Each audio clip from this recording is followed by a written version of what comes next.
خداوند یسوع مسیح کے بابرکت اور جلالی اور پرفضل نام میں آپ سب کی سلامتی ہو۔ جی ناظرین، میں ہوں آپ کا ہوسٹ پاسٹر سہیل اقبال اور آپ دیکھ رہے ہیں پروگرام علم الہیات۔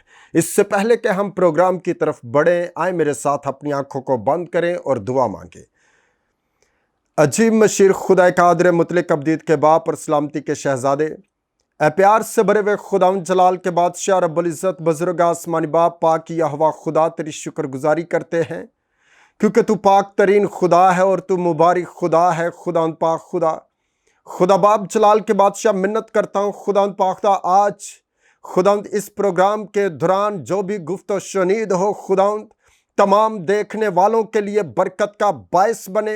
اے خداوند پاک خدا، جتنی بھی باتیں کی جائیں خداوند پاک خدا، جو بھی گفت و شنید ہو، اے خداوند منت کرتا ہوں جتنے بھی لوگ ٹی وی سکرین کے سامنے بیٹھے ہیں وہ سب برکت کو ریسیو کریں اور تیرے کلام کو سمجھنے والے ہوں اور تیرے پاک نام کو عزت اور جلال ملے۔ خداوند منت کرتا ہوں تو پاسٹر شاہد کے ساتھ ہو، خداوند ان کو برکت دے تاکہ بہت ہی بہترین طریقے سے خداوند تیرے کلام کی عمیق باتوں کو خداوند تیرے لوگوں تک پہنچا سکے، اور جب وہ خداوند بولے تو خداوند پاک تیرے لوگ برکت پائیں۔ خداوند ہم سب پر رحم کر اور بڑی برکت دے۔ یسوع مسیح کے نام سے یہ سب کچھ مانگتے اور پا لیتے ہیں، آمین آمین۔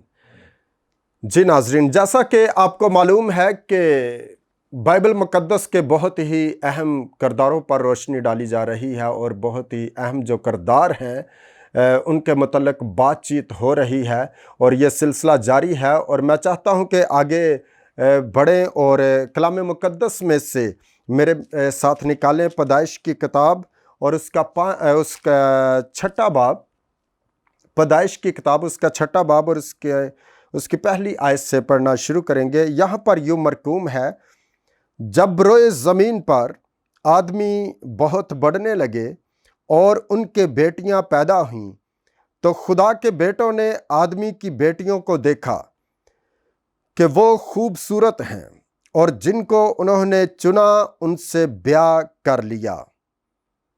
آمین آمین۔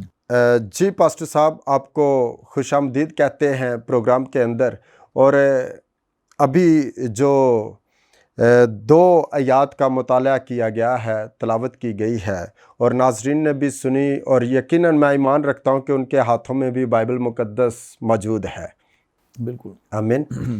تو پاسٹر صاحب، یہاں پر ہم نے پڑھے چھٹا باب جو ہے پیدائش کا، اس کے پہلی آیت اور دوسری آیت کی جو تلاوت کی، یہاں پر لکھا ہے کہ جب روئے زمین پر آدمی بہت بڑھنے لگے اور ان کے بیٹیاں پیدا ہوئیں تو خدا کے بیٹوں نے آدمی کی بیٹیوں کو دیکھا کہ وہ خوبصورت ہیں اور جن کو انہوں نے چنا ان سے بیاہ کر لیا۔ بالکل ایسے۔ تو یہاں پر میں آپ سے یہ پوچھنا چاہتا ہوں کہ یہ خدا کے بیٹوں سے مراد کیا ہے؟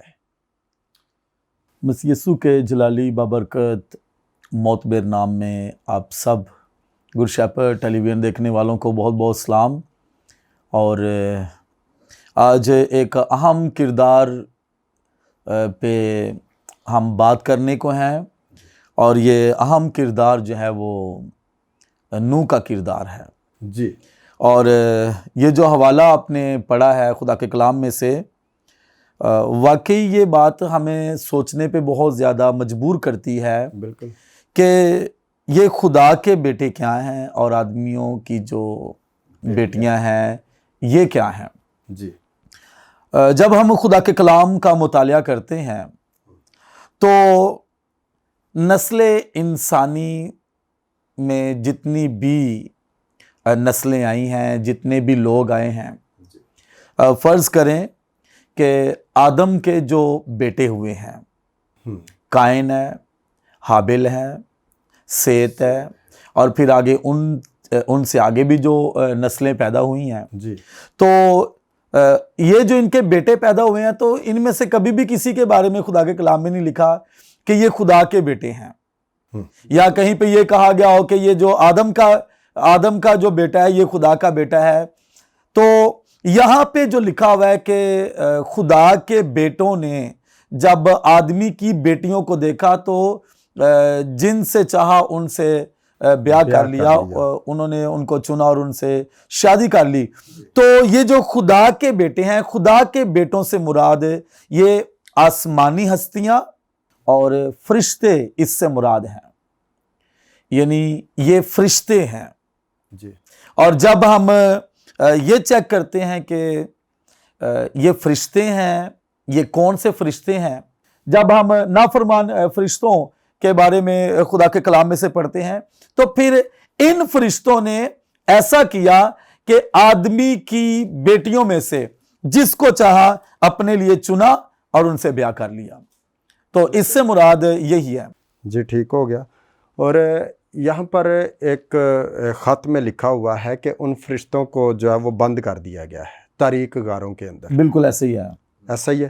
یہ وہی فرشتے ہیں جو جن کا ذکر ابھی ہم نے 6 باب میں پڑھا ہے۔ بالکل، جب ہم خدا کے کلام میں سے دوسرا پطرس اس کا دوسرا باب اور اس کی 4 آیت کا مطالعہ کرتے ہیں تو وہاں پہ لکھا ہے، کیونکہ جب خدا نے گناہ کرنے والے فرشتوں کو نہ چھوڑا بلکہ جہنم میں بھیج کر تاریک غاروں میں ڈال دیا تو تاکہ عدالت کے دن تک وہ حراست میں رہیں، تو یہ وہی فرشتے ہیں۔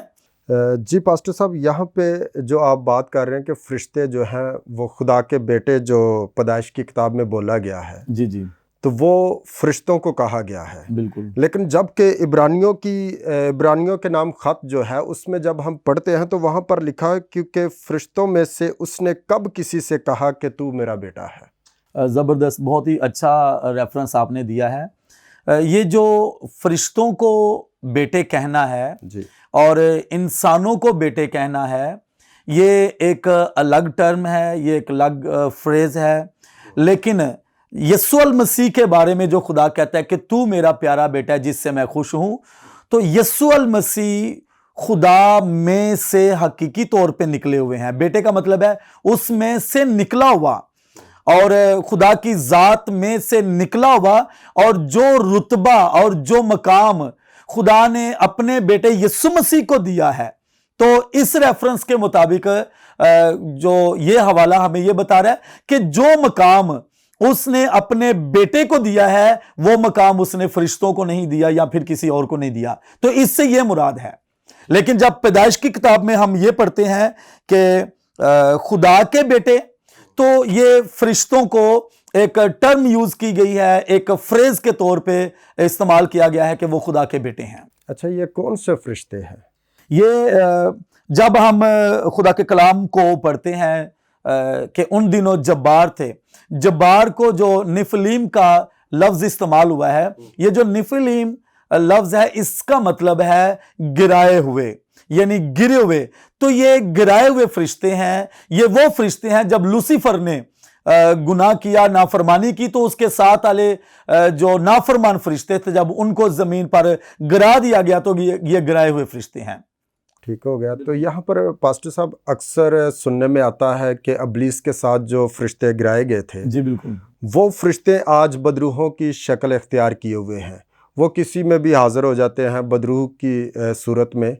تو لیکن یہودا کا خط جب ہم پڑھتے ہیں تو وہاں پر لکھا، اور جن فرشتوں نے اپنی حکومت کو قائم نہ رکھا بلکہ اپنے خاص مقام کو چھوڑ دیا، ان کو اس نے دائمی قید میں تاریکی کے اندر روز عظیم کی عدالت تک رکھا ہے۔ اگر وہ فرشتے قید ہیں تو پھر یہ جو باقی ارواح، بد ارواح جو ہیں، یہ کون ہیں؟ اصل میں خدا کے کلام کو جب ہم پڑھتے ہیں، یہ پیدائش کی کتاب ہی کو، جیسے نوح کے زمانے کی بات ہم آج کر رہے ہیں، تو یہ تمام فرشتے قید نہیں ہیں۔ یہ نہیں کہ لوسیفر کو قید کر دیا گیا، اس کے سارے فرشتوں کو قید کر دیا گیا ہے۔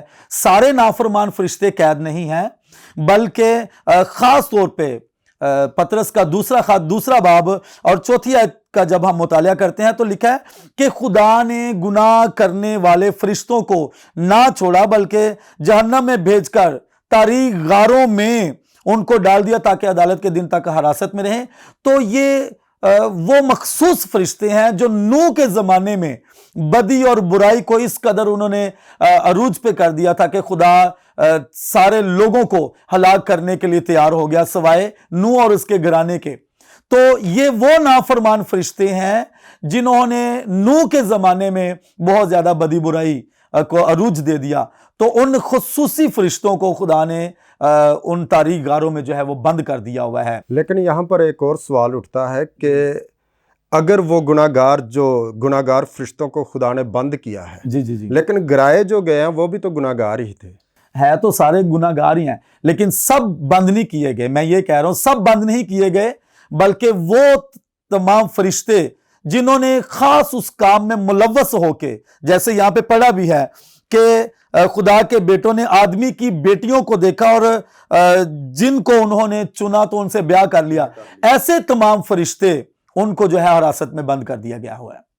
تمام نہیں، ویسے تو تمام نافرمان فرشتے ہیں، جتنے بھی لوسیفر کے ساتھ کے تھے سارے نافرمان ہیں، لیکن ان دنوں خاص یہ والی بدی جن فرشتوں نے کیا تو ان کو خاص بند کر دیا گیا ہے، حراست میں ان کو حراست میں رکھا گیا ہے۔ جی پاسٹر صاحب، بہت سارے نظریات پائے جاتے ہیں، بالکل ایسے پیدائش 6 باب اور اس کی پہلی، دوسری، تیسری آیت کے متعلق بہت سارے نظریات پائے جاتے ہیں۔ اس میں ایک تو نظریہ یہ ہے کہ لوگ کہتے ہیں یہ جو خدا کے بیٹے کہا گیا یہ سیت کی نسل میں سے ہے جی اس کو، اور جو بیٹیاں کہا گیا انسان کی بیٹیاں وہ قائن کی بیٹیاں ہیں۔ جی، اور دوسرا نظریہ جو آپ نے بتایا کہ جی یہ وہ فرشتے ہیں جو لوسیفر کے ساتھ زمین پر گرا دیے گئے، خدا کی حضوری سے نکل گئے۔ بالکل۔ اور اس میں ایک اور نظریہ بھی پایا جاتا ہے جو میں نے سنا ہے، میں نے 4 نظریے جو ہے نا وہ میں نے سنے ہوئے ہیں۔ جی، ایک اور نظریہ ہے کہ کسی کا کہنا یہ ہے کہ جس طرح باغ عدن کے اندر باقی چیزیں بڑھ رہی تھیں، جی، بڑھو پھلو زمین کو معمور و محکوم کرو، یہ برکت تھی، اور وہاں پر چرند پرند بڑھ رہے تھے، جانور بڑھ رہے تھے، یہ پودے بڑھ رہے تھے، کیا وہاں پر انسان نہیں بڑھ رہے تھے؟ وہ ان کا نظریہ یہ ہے کہ وہاں پر نافرمانی کرنے سے پہلے جو اولاد تھی ان کو خدا کا بیٹا کہا گیا۔ یہ نظریہ میں پیش کر رہا ہوں کہ یہ بھی ایک نظریہ ہے کہ ان کو خدا کے بیٹے کہا گیا، جو باغ عدن کے بعد اس کے باہر نکلنے سے اس کے بعد جو اولاد پیدا ہوئی اس کو انسان کی بیٹیاں کہا گیا۔ اور ایک نظریہ یہ ہے کہ حنوک کی کتاب میں سے لیتے ہیں کہ 200 فرشتے زمین پر جو ہے نا بھیجے گئے، وہ فرشتے نہیں جو لوسیفر کے ساتھ گرائے گئے، وہ والے نہیں، یہ 200 فرشتے وہ تھے جو کہ زمین پر بھیجے گئے انسان کی مدد کے لیے۔ انہوں نے انسان کو کام کرنا سکھایا، بہت سارے کام انہوں نے سکھائے انسان کو، کیونکہ انسان کو کچھ علم نہ تھا کہ کھیتی باڑی کیسے کرنی ہے، فلاں کام کیسے کرنا ہے، وہ سب کچھ انہوں نے سکھایا۔ لیکن ان کی جب نظر آدمی کی، انسان کی بیٹیوں پر پڑی تو انہوں نے پھر چاہا کہ ہم ان سے بیاہ کریں، ان کو خدا کے بیٹے کہا گیا ہے۔ حنوک کی کتاب میں یہ لکھا ہوا ہے، کیونکہ بہت ساری ایسی کتابیں جو ہڈن ہیں، جو مطلب کہ اس کے اندر بائبل مقدس کے اندر نہیں ہے، شامل نہیں ہے، بالکل شامل نہیں ہے۔ جی، تو حنوک کی کتاب کے اندر یہ لکھا ہوا ہے کہ وہ 200 فرشتے جو ہیں وہ زمین پر لائے گئے۔ اس کے بارے میں آپ کیا کہنا چاہیں گے ان چاروں نظریوں کے بارے میں؟ دیکھیں، بائبل مقدس جتنا خدا نے بائبل مقدس کے ذریعہ سے اپنے بارے میں یا فرشتگان کے بارے میں جتنا علم ہمیں دیا ہے، جتنی بات بائبل مقدس نے ہمیں بتائی ہے، تو اس پر ہم 100% جو ہے وہ بلیو کرتے ہیں، یہ خدا کے کلام کے مطابق ہے۔ اس کے علاوہ جو نظریات پائے جاتے ہیں، روایات پائی جاتی ہیں، تو روایات اور نظریات پہ کچھ لوگ یقین کر لیتے ہیں، کچھ یقین نہیں کرتے، یعنی وہ ڈاؤٹ فل باتیں ہیں کہ ایسا ہو بھی سکتا ہے اور ایسا نہیں بھی ہو سکتا۔ لیکن جو بات بائبل مقدس نے کی ہے، جیسے آپ نے باغ عدن کی بات کر دی کہ وہ جو عدن کے اندر جو بچے پیدا ہوئے، تو وہ کتنے بچے پیدا ہوئے ہوں گے؟ یہ جو نظریات اور روایات پائی جاتی ہیں یا خیالات پائے جاتے ہیں، ان کو غلط ثابت کرنے کے لیے بھی بہت ساری باتیں جو ہے وہ کہی جا سکتی ہیں۔ بالکل ایسا ہی ہے، لیکن بائبل مقدس جو کچھ ہمیں بتاتی ہے، ہم ان کی بات کریں گے۔ جب ہم ایوب کی کتاب کا مطالعہ کرتے ہیں تو وہاں پہ بھی لکھا ہے کہ خدا کے بیٹے آئے، اور خدا کے بیٹے جو ہے وہ اکٹھے ہوئے، جمع ہوئے یا خدا کی حضوری میں حاضر ہوئے، تو شیطان بھی آ گیا۔ تو وہاں پہ بھی فرشتوں کو جو ہے وہ خدا کے بیٹے کہا گیا ہے۔ یہ ایک ٹرم ہے، یہ ایک فریز ہے جو فرشتوں کے لیے استعمال کی گئی ہے، ورنہ جو حقیقی طور پہ خدا کا بیٹا وہ یسوع المسیح ہے، جیسے عبرانیوں کے خط کے بارے میں عبرانیوں کے خط سے ہم نے پڑھا خط میں بالکل پڑھا ایسا ہی ہے۔ بالکل حقیقی بیٹا تو خداوند یسوع مسیح ہے، اور یسوع جو مسیح کوئی ہے۔ اس پر ایمان لاتا ہے وہ بھی خدا کے بیٹے اور بیٹیاں کہتے بالکل، ایسے تو انسانوں کے لیے بھی خدا کے بیٹے، یوحنا کی انجیل پہلا باب اس میں لکھا ہوا ہے کہ وہ خدا کے فرزند کہلائے۔ ہیں۔ بالکل تو جو حقیقی طور پہ اس میں سے نکلا ہوا یسوع مسیح ہے۔ یسوع مسیح ہے، بالکل۔ اور یہ بھی بات میں مانتا ہوں کہ نظریات جو ہیں وہ ایک خیال ہیں، بالکل، اور جو خیال ہیں وہ حتمی نہیں ہوتے، حتمی نہیں ہوتے، بالکل حتمی نہیں ہوتے، بالکل لیکن ہمیں اپنے ذہن کو وسیع کر کے سوچنے کی ضرورت ہے، بالکل اور ہمیں وہ نظریہ قبول کرنے کی ضرورت ہے جو بائبل کے بہت ہی قریب تر ہے۔ یہی آپ کہنا چاہ بالکل رہے بالکل ہیں ایسے ہی ہے کہ جو بالکل، بائبل کے بالکل قریب تر ہے۔ بالکل نظریات سننے چاہیے، اچھی بات ہے، بالکل لیکن قبول وہ کریں جو بائبل کے قریب۔ بالکل اس کی چھان بین کرنی چاہیے، اور پھر یہ اکیلے شخص کا کام نہیں ہے، یہ تو بہت سارے لوگ مل کے پھر کسی کام کو کرتے ہیں اور باقاعدہ طور پہ پھر اس کا کوئی نتیجہ اخذ کرتے ہیں، تو یہ کوئی عام یا آسان کام نہیں ہے۔ بالکل ایسے ہی۔ بالکل۔ تو پاس صاحب آگے بڑھیں گے، جو پیدائش کی کتاب اس کا 6واں باب ہم نے پڑھا، بالکل اور 6 باب کی پہلی 2 آیات کی تلاوت کی گئی تھی، بالکل اور اس کے آگے اب 3 آیت پڑھتے ہیں۔ یہاں پر لکھا ہے، تب خداوند نے کہا کہ میری روح انسان کے ساتھ ہمیشہ مزاحمت نہ کرتی رہے گی، کیونکہ وہ بھی تو بشر ہے، تو بھی اس کی عمر 120 برس کی ہوگی۔ یہاں پر جو خداوند نے کہا کہ میری روح انسان کے ساتھ ہمیشہ مزاحمت نہ کرتی رہے گی، سب سے پہلے تو آپ یہ بتائیں ناظرین کو کہ مزاحمت کا مطلب کیا ہے؟ اس سے مراد ہے کہ خدا کہتا ہے کہ میں ہمیشہ انسان کے ساتھ جھگڑا نہیں کرتا رہوں گا، میں ہمیشہ انسان کو اس کے ساتھ ملامت یا اس کو لعنت نہیں کرتا رہوں گا، کیونکہ وہ بھی تو بشر ہے۔ تو لکھا ہے کہ تو بھی اس کی عمر 120 برس کی ہوگی۔ تو خدا کہہ رہے کہ چونکہ انسان جو ہے وہ ایک بشر ہے، تو بھی اس کی عمر 120 برس کی ہوگی۔ یہ جو 120 برس سے مراد کیا ہے؟ 120 برس کا مطلب یہ نہیں کہ اب جتنے لوگ پیدا ہو رہے ہیں، یا پھر آج کے زمانے میں یہاں سے 50 سال پہلے کی بات ہے، 100 سال پہلے کی بات ہے، یا پھر نوح کے طوفان کے بعد جو لوگوں کی عمریں ہیں، کیا وہ 120 سال ہی ہو رہی ہیں یا پھر اس سے اوپر نہیں جا رہی؟ تو یہاں پہ جو 120 سال کی عمر سے یہ مراد ہے کہ خدا نے جس دن یہ تہیہ کر لیا یا کہ میں انسان کو جو ہے وہ پانی کے ذریعہ سے ہلاک کر دوں گا، ان کو ختم کر دوں گا، اور پھر خدا نے نوح سے بھی کہہ دیا کہ نوح تو لوگوں کو بتانا شروع کر اور کشتی بنانا شروع کر، تو نوح نے 120 سال منادی کی، یعنی خدا کی اس بات سے لے کر 120 سال تک نوح بھی منادی کرتا رہا۔ تو جب 120 سال پورے ہو گئے تو پھر پانی کا طوفان آ گیا۔ یہاں پہ خدا کے کہنے سے مراد یہ ہے کہ نوح کے زمانے کے جو لوگ ہیں اب 120 سال سے آگے جو ہے وہ نہیں جائیں گے، بلکہ 120 سال تک یہ پانی سے ہلاک ہو جائیں گے، پانی کا طوفان آئے گا۔ جی، 120 برس جو ہیں وہ 120 سال، بالکل 120 جو آپ نے سال بتایا بالکل کہ نوح۔ اور میں یہاں پر یہ پوچھنا چاہتا ہوں کہ کیا یہ پیشن گوئی جو ہوئی نوح کے طوفان کی، کیا یہ نوح نے کی؟ نہیں، یہ خدا بات کر رہے ہیں نا۔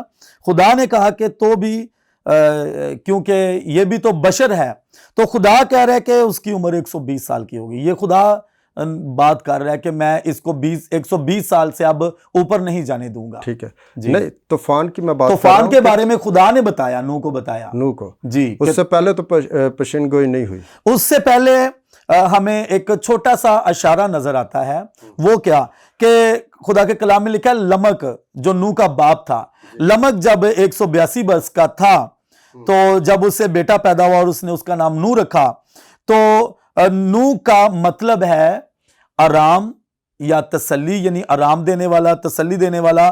تو اس کا باپ جو ہے وہ یہ پیش بینی کر رہا ہے کہ جو نوح اس نے اس کا نام رکھا، اور یہ کہا کہ یہ ہمارے ہاتھوں کی محنت اور مشقت سے جو زمین کے سبب سے ہے، جس پر خدا نے لعنت کی ہے، ہمیں آرام دے گا۔ تو یہ ہمیں ایک چھوٹا سا اشارہ نظر آتا ہے کہ کچھ نہ کچھ جو ہے وہ ہوگا، کچھ نہ کچھ ہونے والا ہے، اور نوح کے ذریعہ سے خدا ہمیں آرام دے گا۔ یعنی دنیا میں جتنی ابتری اس وقت پھیلی ہوئی ہے اور جو کچھ ہو رہا ہے، بدی برائی ہو رہی ہے، تو نوح کا جو باپ ہے وہ بھی اس بات پہ سوچنے پہ مجبور ہو گیا ہے کہ خدا ہمیں آرام دے، خدا ہمیں سکون دے۔ تو جب نوح پیدا ہوا ہے تو اس نے پیش بینی کے ذریعہ سے اس بات کو، خدا کے کلام میں یہ رقم بھی ہے، یہ کہا ہے کہ نوح کے ذریعہ سے خدا ہمیں آرام دے گا۔ جی پاسٹر صاحب، یہاں پر ایک 9ویں آیت کی تلاوت اگر کروں تو اس میں لکھا ہوا ہے کہ نوح کا نسب نامہ یہ ہے: نوح مرد راست باز اور اپنے زمانہ کے لوگوں میں بے عیب تھا، اور نوح خدا کے ساتھ ساتھ چلتا رہا۔ اور ہم دیکھتے ہیں کہ نوح اور اس کا خاندان ہی بچتا ہے اس طوفان میں سے۔ بالکل۔ تو یہ کیسے ممکن ہے کہ ساری دنیا جو ہے وہ بدکاری کے اندر ہے، اور نوح کا خاندان، نوح جو ہے وہ تو راست باز ہے، اس کے بارے میں لکھا ہوا ہے، کیا اس کے بیٹے اور بہویں اور اس کی بیوی وہ بھی راست باز تھے؟ نوح کی جو خوبیاں ہیں، پہلی بات ہے وہ راست باز شخص ہے، اور دوسری بات ہے راست بازی کی منادی کرنے والا شخص ہے، اور تیسری بات ہے کہ وہ اپنے گھرانے کے بچاؤ کے لیے بہترین کشتی بنانے والا شخص ہے، اور پھر عہد کی پاسداری کرنے والا شخص ہے، اور پھر یہ تابع فرمان شخص ہے۔ جو کچھ خدا اس کو کہتا ہے یہ خدا کی بات کو ماننے والا شخص ہے۔ اب چاروں طرف ساری دنیا جو ہے وہ گناہ میں ڈوبی ہوئی ہے، چاروں طرف لوگ جو ہے وہ نافرمانی کر رہے ہیں، چاروں طرف شیطان اور اس کے جو ساتھ کے جو فرشتے ہیں وہ لوگوں کو بدی برائی پر بری طرح سے اکسائے ہوئے ہیں، اور لوگ بھی جو ہے اس بدی برائی میں ملوث ہیں۔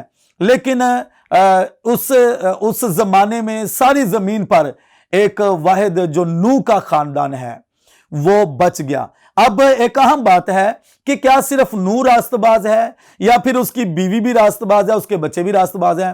تو یہاں پہ بڑی قابل غور بات یہ ہے کہ خدا کے کلام میں لکھا ہے کہ تو توبہ کر تو تو اور تیرا گھرانہ نجات پائے گا۔ میں کہتا ہوں خاندان کا جو سربراہ ہے، جو شوہر ہے، جو خاوند ہے، جو بچوں کا باپ ہے، اگر شوہر سربراہ جو گھرانے کا سربراہ ہے وہ اپنے راستے، اس کے راستے اگر ٹھیک ہیں، وہ صحیح راستے پہ چلتا ہے، تو یقیناً وہ اپنی بیوی کو بھی وہی بات بتائے گا، اپنے بچوں کو بھی وہی بات بتائے گا، اور جو حقیقی اور جو خالص اور سچا جو شوہر ہے یا پھر جو اپنے خاندان کی واقعی اچھے طریقے سے نگہبانی نگہداشت کرنے والا شخص ہے، وہ یقیناً اپنی جو اس کے پاس تعلیم ہے وہ یقیناً اپنے بچوں کو اور اپنی بیوی کو وہی بات بتائے گا۔ جیسے ہم یشوع کے بارے میں خدا کے کلام میں سے پڑھتے ہیں، وہ کہتے ہیں اب رہی میری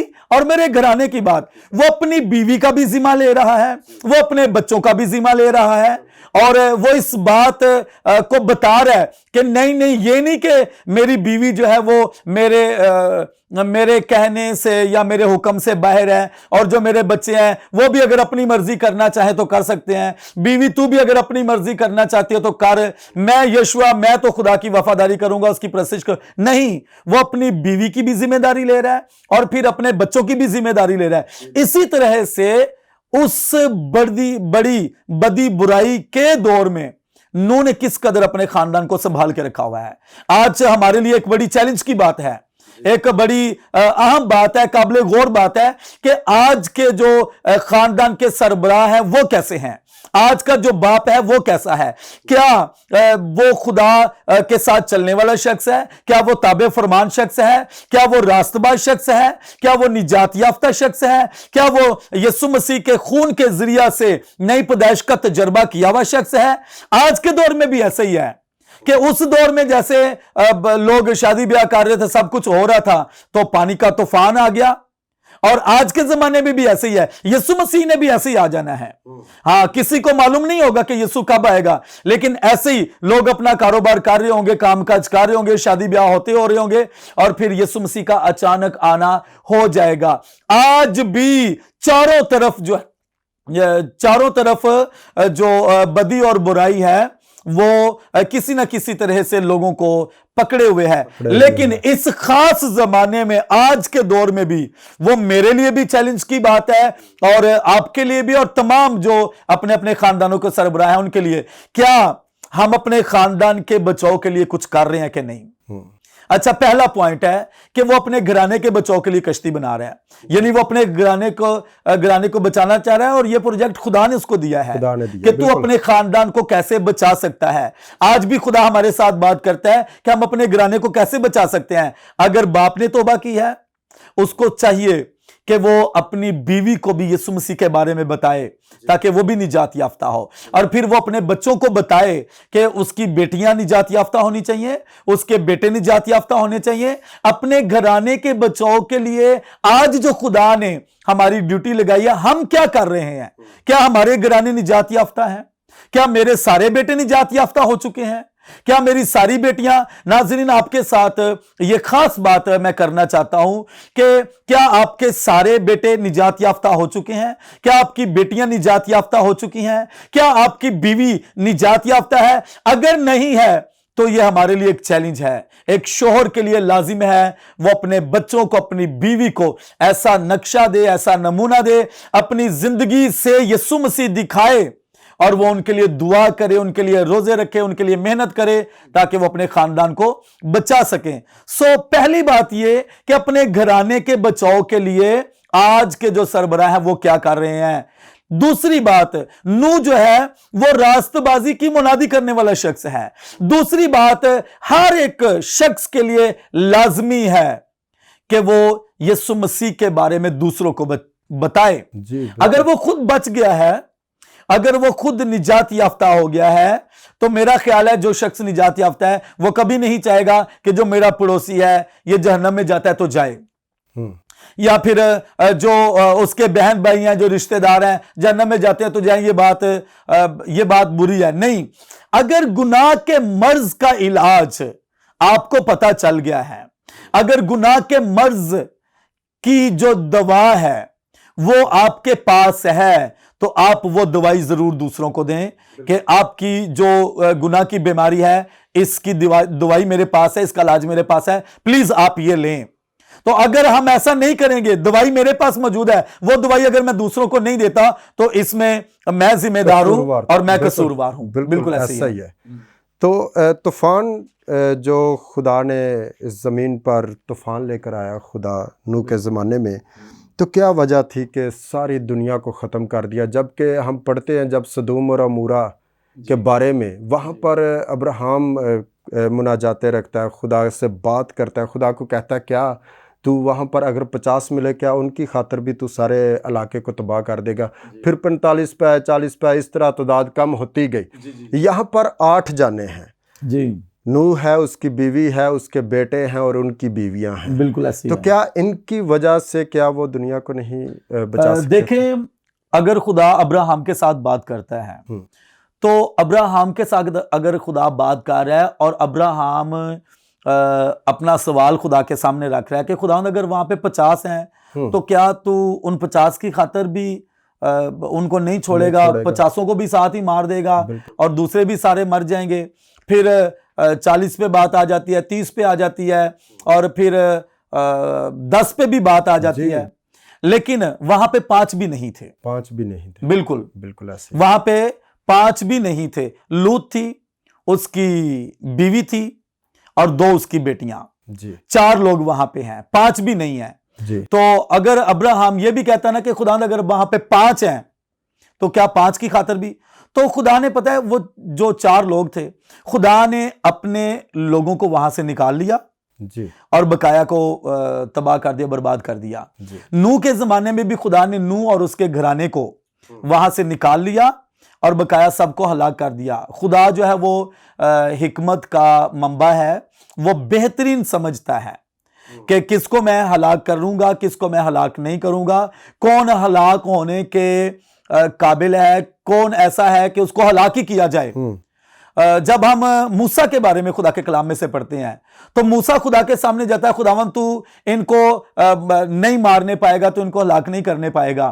تو خدا نے کہا موسیٰ میں سب کو نہیں مار رہا، وہ جو نافرمان ہیں ان کے بارے میں خدا نے اپنی ذات کی قسم کھائی کہ میں اپنی ذات کی قسم کھاتا ہوں، یہ کبھی بھی میرے حرام میں داخل نہیں ہوں گے۔ یعنی ان کی جو نافرمانیاں ہیں وہ اس قدر ہو گئی تھی کہ خدا ان کو ہلاک کرنے کے لیے مجبور ہو گیا تھا۔ اگر ان کو ہلاک نہ کرتا، اگر نوح کے زمانے میں ان کو ہلاک نہ کرتا اور ان فرشتوں کو جو تاریک غاروں میں حراست میں نہ لیا جاتا تو ممکن ہے یہ کام یوں چلتا تھا۔ تو خدا نے پھر اپنے لوگوں کو بچا لیا۔ آج کے زمانے میں بھی ایسا ہی ہے، جو خدا کے لوگ ہیں، جو خدا کے ہیں، ان کو خدا بچا لے گا، اور جو پھر اس کی بات نہیں مان رہے، جو اس کی بات کو قبول نہیں کر رہے۔ میں یہاں پہ قبولیت کی بات یہ کرنا چاہتا ہوں کہ آج کے زمانے میں دیکھیں گناہ کی دوائی تو موجود ہے، اور اگر ہم کہتے ہیں کہ بھائی میرے پاس اس بیماری کا علاج موجود ہے، دوائی موجود ہے، وہ کہتا ہے جی مجھے مرنے دیں، میں مرتا ہوں تو مرنے دیں، آپ کو اس سے کیا غرض ہے؟ تو اگر آج کا گنہگار ہلاکت کے راستے پہ چڑھا ہوا ہے تو اس کا مطلب کیا ہے؟ گناہ یا گنہگاری یہ نہیں ہے، گناہ کا تو علاج موجود ہے، اور گناہ کی خاطر تو یسوع مسیح نے قربانی دے دی، کفارہ دے دیا۔ اب آج کا گنہگار اگر وہ پھر بھی ہلاکت کی طرف جا رہا ہے تو وہ اس وجہ سے جا رہا ہے کہ وہ یسوع المسیح کا اپنی زندگی میں انکار کر رہا ہے، وہ یسوع کو اپنا نجات دہندہ قبول نہیں کر رہا، وہ اس بات کو نہیں مان رہا کہ یسوع ہی نجات دہندہ ہے۔